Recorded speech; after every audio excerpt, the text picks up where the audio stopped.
Hello everyone. Today and from here on in this series, we will be looking into the Python libraries for data science. In this series, we will cover overview of Python libraries for data science and reading, manipulating data. In the third section, we will be going over plotting of the data. In the fourth, we will see some descriptive statistics. These are the four very powerful and popular libraries of data science right now. The first one is Numpy, then we have Pandas, SciPy, scikit-learn. There are other libraries which are visual libraries. These are seaborn and matplotlib. These are used to plot and present our data in a visual format. Okay, let's see what is Numpy. Numpy it introduces objects for multidimensional arrays and matrices, as well as functions that allow to easily perform advanced mathematical and statistical operations on those objects. Okay, here we are saying multidimensional arrays and matrices. These are arrays and matrices that a human brain cannot comprehend. These are very high dimensional, and NumPy helps us in dealing with them. It also provides vectorization of mathematical operations on arrays and matrices, which significantly improves the performance. You may have heard of vectorization in different courses or while learning data science. Vectorization is when we want to remove the explicit for loops in our algorithms. For example, in logistic regression, if we want to remove the for loops, we vectorize our weights and our input data. That way we are able to remove the for loops. This helps us speed up our algorithms. And many other libraries also depend on NumPy for fast computation. And this is a link of the official documentation. The second library we have is SciPy. It is a collection of algorithms for linear algebra, differential equations, numerical integration, optimization, statistics, and more. They have taken the NumPy and they have built a lot of algorithms on top of that, and they have named this library the SciPy library. It is also part of the SciPy stack. We will look into detail of all these libraries in this series, so stay tuned. And this is the official link for the documentation. You can check that out as well. I'll put this in the description. Then we have Pandas. It's one of my favorites as well.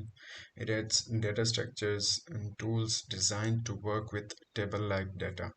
If you have worked with relational databases like MySQL, you would feel very familiar with Pandas. Provides tools for data manipulation, reshaping, merging, sorting, slicing, and aggregation of data. It allows handling of missing data if you have any null values that you want removed in your data, if there are any missing values, if there is inappropriate data. You can handle all these using Pandas. And when we are saying data here, it means a lot of data, not something that your everyday Excel can handle. This data is in multiple millions of rows and columns. So we will see everything about pandas, especially pandas. We will cover it very deeply in this series. And yeah, this is also the official documentation link. I'll also put this in the description.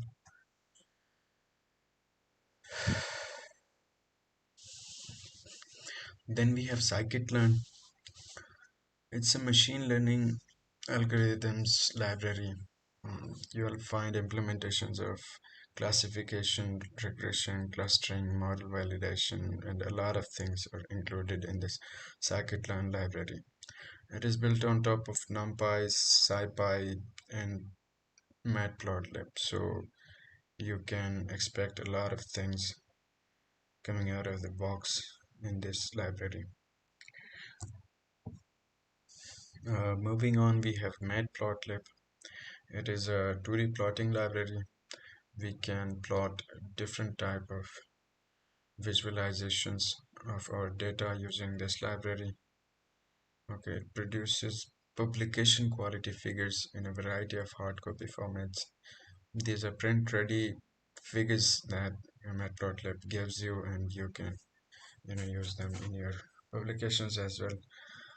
These are a set of functionalities similar to those of MATLAB. If you've used MATLAB, you'll probably have a good knowledge of matplotlib, and it provides line plots, scatter plots, bar charts, histograms, pie charts, whatever visual representation of the data you require, you can use it with matplotlib. This is a bit of low level representations, and for more advanced visualizations we use seaborn, which is I think the next part.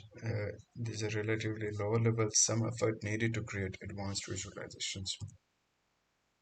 Yeah, here's an example of all these. This is a scatter plot. You may have seen one of these somewhere, and we have line plot, histogram, bar chart, pie chart. All these look like this, and in this series we will learn how to create things like these on our own using our own data. Okay, so stay tuned. The next library is seaborn. As I already told you, it is a bit advanced level than matplotlib. It is based on matplotlib. It provides high-level interface for drawing attractive statistical graphics, similar in style to popular ggplot2 library in R. R is another data science language, programming language that is used by the statisticians and mathematicians. So yeah, this was it for the introduction. I want to also tell you all, anyone watching this, to please stay tuned, subscribe, like, and share these. We are coming with a lot of up-to-date and very fun, very interactive, very practical videos for you. This channel will be totally an application first. We will develop real world applications. I'll even include applications in which we are integrating data science with web technologies and mobile applications. We will implement data science models, machine learning models, and we will integrate them with Android and iOS applications. Yeah, so that is it for now. Thanks a lot for tuning in. Please don't forget to subscribe and share. Your one click will probably give me the motivation to keep going.